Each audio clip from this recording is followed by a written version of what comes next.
Sa pagdiriwang ng Labor Day, matagumpay na isinagawa ng Masbate Police Provincial Office ang iba't ibang aktibidad na naglalayong magbigay serbisyo at kasiyahan sa mamamayan na ginanap sa Rizal Park.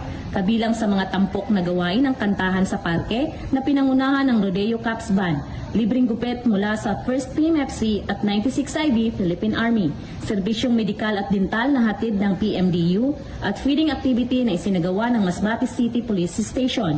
Samantala, tiniyak ng Masbate PPO ang kanilang kahandaan sa pamamagitan ng pag-deploy ng sapat na bilang ng kapulisan upang mapanatili ang kaayusan, seguridad at kaligtasan ng publiko sa buong duration ng selebrasyon.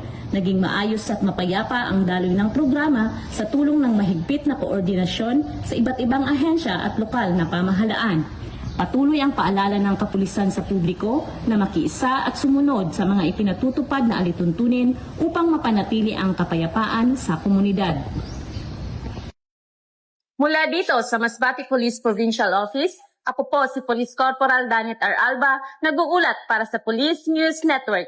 At ito ang bagong PNP para sa bagong Pilipinas, serbisyong mabilis, tapat at nararamdaman.